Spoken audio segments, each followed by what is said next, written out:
Openbare toiletten mogen per direct open in Zeeland. Het is vrijdag 29 mei. Dit is Zeeland Nu.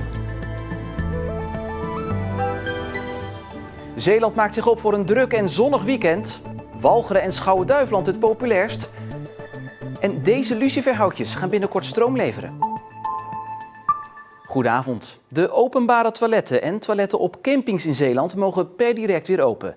Dat heeft de veiligheidsregio besloten, die vanmiddag nieuwe maatregelen heeft genomen. En we gaan naar Terneuzen, daar staat de voorzitter van de veiligheidsregio, Jan Lonink. Goedemiddag. Nu mogen de toiletten dus weer open, ook op campings. Betekent dit dat mensen die geen eigen sanitair hebben in hun caravan of op een boot ook weer welkom zijn in Zeeland? Nee, het is een beetje ingewikkeld. De minister heeft nog steeds verboden dat zeg maar gemeenschappelijke sanitaire voorzieningen, dan heb je over was, douche en toiletten, niet open mogen op campings en recreatieparken. Dat vinden een aantal regio's eigenlijk niet meer verantwoord. En toen hebben we toch een weg gezocht en dat betekent dat we hebben gezegd, de toiletvoorzieningen zijn essentieel. Er zijn zoveel mensen op pad, ook dagjestoeristen. Stel dat er een paar 100.000 mensen in Zeeland zijn. Horeca is nog niet open, restaurants zijn niet open. Die moeten ergens terecht kunnen, ook alle fietsers, ook mensen uit Zeeland zelf. Dat is niet verantwoord. Het wordt een smerige boel, rond de Smeer was dat ook het afgelopen weekend het geval. Dus ik heb de besluit genomen in ieder geval de toiletvoorzieningen op grond van dagrecreatie, die kunnen gewoon opengesteld worden. Dus die zijn overdag open. Dus als ik in mijn caravan geen eigen toilet heb en geen eigen douche, dan ben ik niet welkom in Zeeland? Nee, helaas. De minister verbiedt dat nog steeds. Het is wel zo dat mensen ook misschien wat creatief kunnen zijn. Een heleboel campings hebben ook al voorzieningen aangebracht. De toiletvoorzieningen zijn in ieder geval overdag allemaal beschikbaar. Dat is een van de belangrijke onderdelen. Het is zo dat de douches en wasgelegenheden, hetzelfde als in sport en fitness, dat die nog steeds vanwege het gevaar van de aerosolen, zoals dat heet, de kleine deeltjes, de verspreiding daar als angstig worden gezien. Dus de kampeerders zonder elke voorziening, die zullen waarschijnlijk nog even tot 1 juli moeten wachten. Of zoveel eerder als wij de minister kunnen overtuigen om het toch open te doen. Want ik vind het een hartgelach, vooral voor minicampings. Ja. U had het net al dat u verwacht misschien dat honderdduizenden dagjes mensen naar Zeeland komen. Wat verwacht u eigenlijk van het komende weekend? Nee, wij hebben wel een indicatie. Vanmorgen met de toeristische recreatieve branche gesproken. Zij verwachten ongeveer een bezetting van 50% op verblijfsrecreatie. Daar waar het normaal ongeveer 90% is in Pinksteren. Dus ook mensen, Duitsers vooral, zijn terughoudend om te komen nog. Dat zal met gezondheidsaspecten te maken hebben.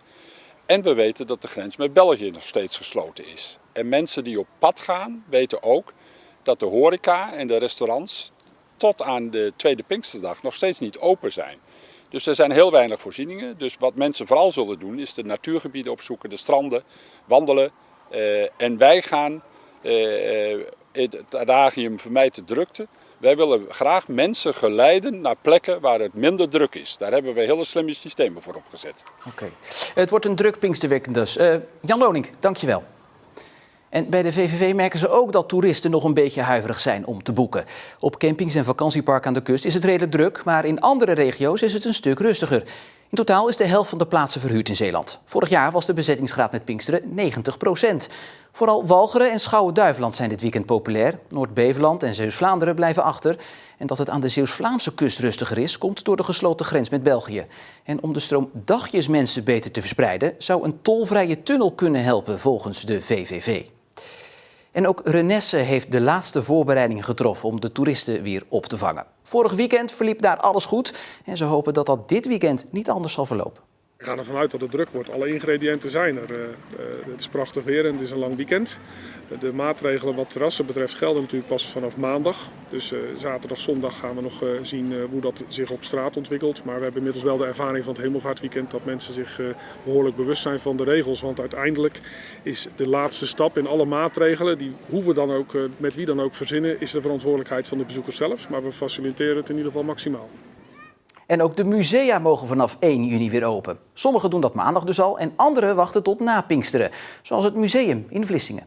Wij willen ontzettend graag weer onze bezoekers gastvrij ontvangen. Dus we staan echt te popelen om op 2 juni wat ons betreft weer open te gaan voor het publiek. En we willen gewoon weer mensen ontvangen, gezelligheid binnen en weer gewoon iets betekenen in de samenleving. Alle musea hebben een protocol gekregen met zo'n 123 punten waar ze aan moeten voldoen. En het is daarbij vooral moeilijk om een goede looproute aan te leggen. Want dat is het belangrijkste eigenlijk, dat je een goede heenroute en een goede retourroute maakt. En dat je ervoor zorgt dat ook onderweg mensen duidelijk is waar ze naartoe moeten. We hebben allerlei attenderingsborden voor de mensen neergezet, dat ze in elk geval die 1,5 meter afstand in acht houden. Verschillende plaatsen zijn er desinfectiestationnetjes neergezet. We hebben overal schermen gemaakt, zodat het contact tussen onze medewerkers en de bezoekers zo min mogelijk is.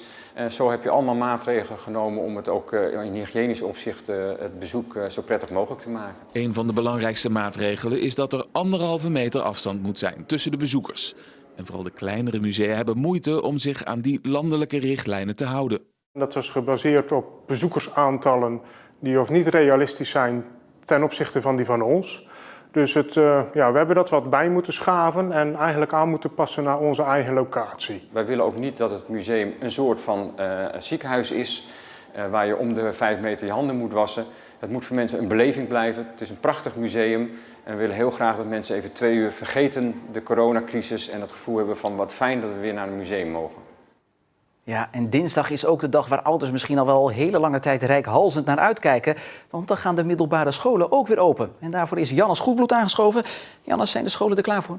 Ja, de laatste aanpassingen in de schoolgebouwen zijn in volle gang. Om straks weer open te kunnen gaan moet alles aan de eisen van het RIVM voldoen. Zo ook het Lodewijk College in Terneuzen. Daar hebben ze zelfs extra maatregelen genomen in de brede gangen. We hebben in het gebouw geprobeerd om eigenlijk strikt eenrichtingsverkeer te handhaven. Alleen op dit punt is dat niet gelukt. Dus om de leerlingen toch in alle lokalen toegang te kunnen verlenen, hebben we hier een stukje 2-richting moeten maken.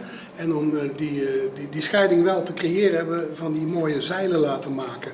Zodat we die hele hal hier gewoon in 2 kunnen delen. Ja, nu zitten we in een hele opsomming van zaken die vanaf maandag of dinsdag weer open gaan. Maar er zijn ook zaken die juist dicht blijven. Klopt, ja. Pinksteren is in IJsendijk al sinds jaar en dag een speciaal weekend met de kermis. Met als grote afsluiter op dinsdag de Solex-race door het dorp. Maar ja, dat gaat dus allemaal niet door. Dus geen botsauto's, geen draaimolen, geen schiettent. Maar niet getreurd, de oliebollenkraam die staat er wel. Al is de sfeer natuurlijk wel anders dan anders. Het weer is goed en je hebt leuk contact met de mensen die er zijn. Maar ja, de sfeer die is er niet. De kermisfeer dan, hè. Bent u blij dat u hier toch kan staan? Ja, zeker, want dit is eigenlijk de eerste dag van het jaar dat we open gaan. Dus we zijn blij dat we weer een doel hebben en wat te doen hebben eigenlijk. Ja, het zal even wennen zijn voor die IJsendijkenaren. Maar goed, een oliebol gaat er natuurlijk altijd in. Ja, natuurlijk. Maar een troost is dat de horeca vanaf komende maandag weer open mag. Kan er toch nog een klein feestje gevierd worden als er maar niet gedanst wordt en als iedereen maar op gepaste afstand blijft. Ja, over die horeca gesproken trouwens, want er zijn een paar ondernemers die zijn de crisis juist doorgekomen doordat ze heel veel geld hebben opgehaald. Ja, dat klopt. Toen de horeca dichtging zaten sommige ondernemers meteen in geldproblemen. En ze zagen geen andere optie dan geld op te halen via crowdfunding. Nou, sommigen haalden een paar €100 op, anderen vele duizenden euro's met als uitschieter €30.000.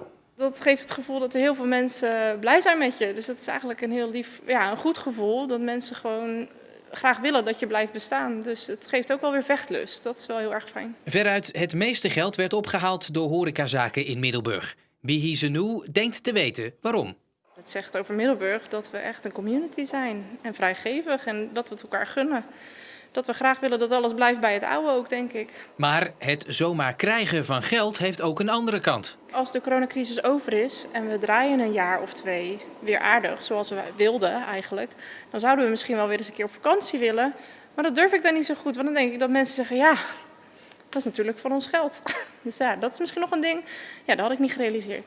Waar in Middelburg veel geld werd opgehaald, moest startend ondernemer Ashwin Tak het in Zuidzanden doen met een magere €500. Maar toch was dat precies genoeg. Met die €500 zijn we gewoon naar de Sligro gegaan en daar hebben we gewoon snacks gekocht. Simpele snacks, frikandel, kroket, hamburgers en friet. En daarmee zijn we begonnen. We zijn de deuren gewoon, die hebben we open gedaan en dat sprak aan bij de mensen. En daarmee hebben we iets groters gemaakt. Ook al leverde de actie voor Tak geen duizenden euro's op, nu blijkt toch dat het cruciaal voor zijn voortbestaan is geweest. Ja, zeker weten. Zonder dat hebben we het niet kunnen redden. Nee. De komende tijd zal leren hoeveel horecazaken de crisis met of zonder crowdfunding hebben overleefd. Maar het zal in ieder geval een goed gevoel geven voor de eigenaren dat ze vanaf 1 juni zelf weer geld kunnen verdienen.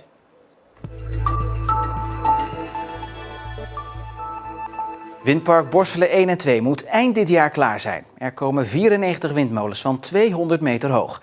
Er wordt dus druk gebouwd voor de Zeeuwse kust. Al merkt u daar in het dagelijks leven waarschijnlijk weinig van. Het gebied waar de windmolens moeten komen is verboden terrein. Maar wij mochten van de week toch even komen kijken.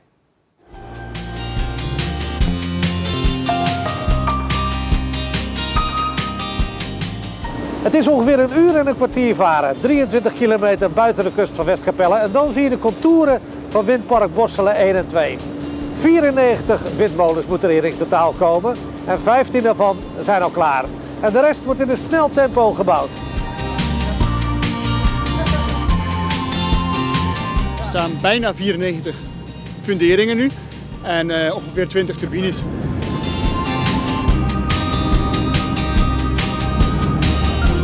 Hierachter zien we dat de Innovation de fundering installeert. En dat is een monopaal, dat is een hele grote buispaal. Die wordt in één keer opgetild, op de grond gezet en dan met een grote heihamer in de grond geslagen.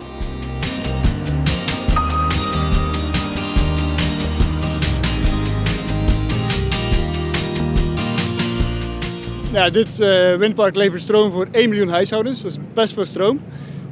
En dat moet voor een deel in Zeeland blijven, maar voor een deel moet het ook het binnenland in. En daar is nog een extra versterking nodig van de lijn Borselen-Rieland, waar we nog even op moeten wachten.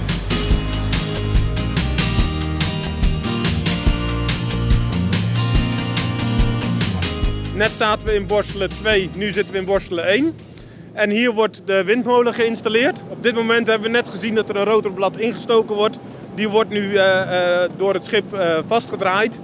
Dan zal die straks gedraaid worden en dan wordt het volgende blad erin geschoven. De totale installatie van 1 locatie duurt ongeveer een dag.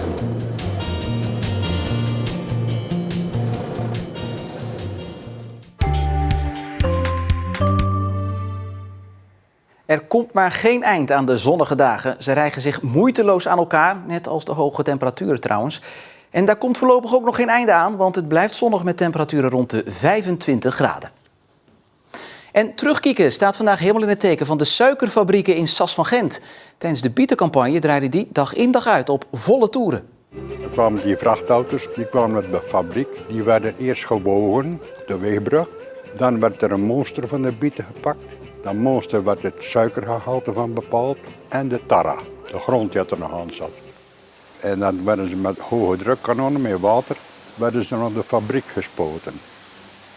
Meer hierover natuurlijk straks in terugkieken, gevolgd door het uitgebreidere weerbericht. Fijne avond voor u en nog een goed weekend.